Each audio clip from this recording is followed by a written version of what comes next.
आप जानते हैं ये भागवत आई कहाँ से?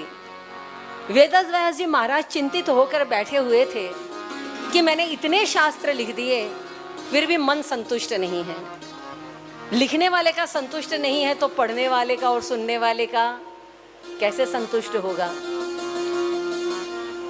व्यास जी भी कोई साधारण व्यक्ति नहीं है। व्यासाय विष्णु रूपाय, स्वयं भगवान के अवतार हैं, कारक पुरुष होकर आए हैं।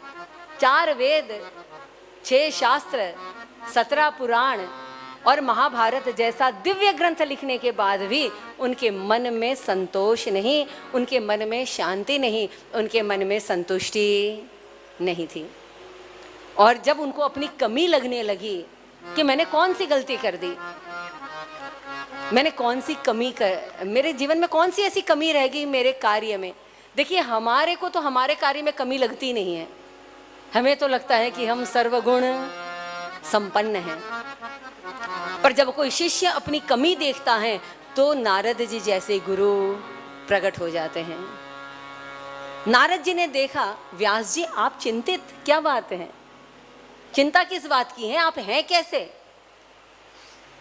देखिए, हमको कोई अगर पूछता है ना आप कैसे हैं, राह में कई लोग पूछ ही लेते हैं, सुबह सुबह ऑफिस के लिए निकलते हो, किसी ने पूछ लिया जी कैसे हैं, और आपका जवाब एक ही है, आदतन कह देते आई एम वेरी फाइन। हकीकत में आप फाइन होते हैं क्या?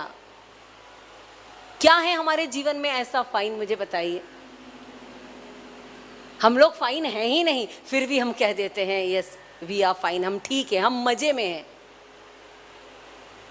व्यास जी के जीवन में सब कुछ है, लेकिन फिर भी उनके जीवन में मजा नहीं है। वो कहते हैं नारद जी, मैं पता नहीं, मैं खुद ही नहीं जानता हूं मैं कैसा हूं। क्यों नहीं जानता हूं? क्योंकि मुझे ये पता ही नहीं है कि मैंने जो किया वो पूरा हुआ या नहीं हुआ, मैं क्यों आया हूं, मैं क्या कर रहा हूं, किस लिए कर रहा हूं, कहां से आया हूं, कहां मुझे जाना है, मुझे कुछ पता नहीं है। तो how can I be fine? क्या हमको ये पता है हम कौन हैं, हम कहां से आए हैं, हम क्यों आए हैं, क्या करने आए हैं, और जो करने आए हैं क्या हम वो कर रहे हैं? अगर हमें ये पता नहीं है तो हम में से कोई फाइन नहीं है।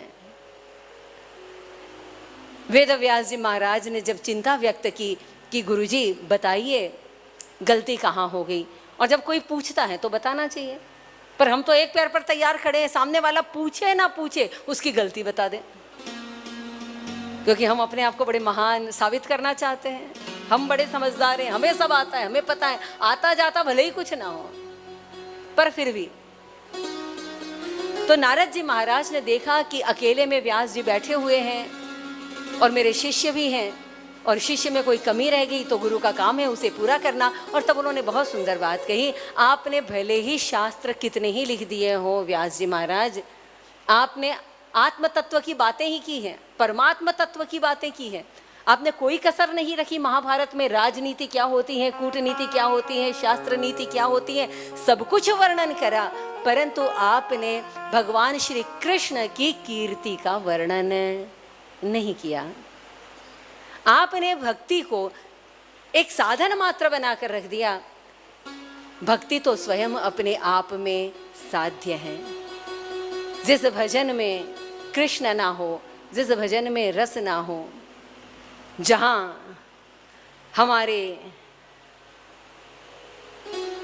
जीवन में भगवान का नाम ना हो, रूप नहीं, लीला नहीं, श्री कृष्ण की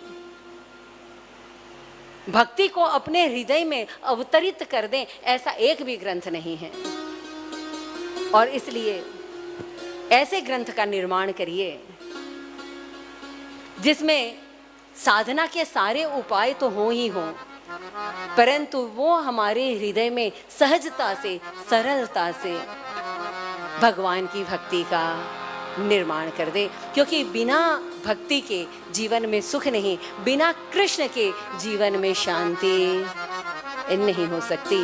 और तब वेदव्यास जी महाराज ने नारद जी के कहने पर बड़े सुंदर ग्रंथ की रचना की है।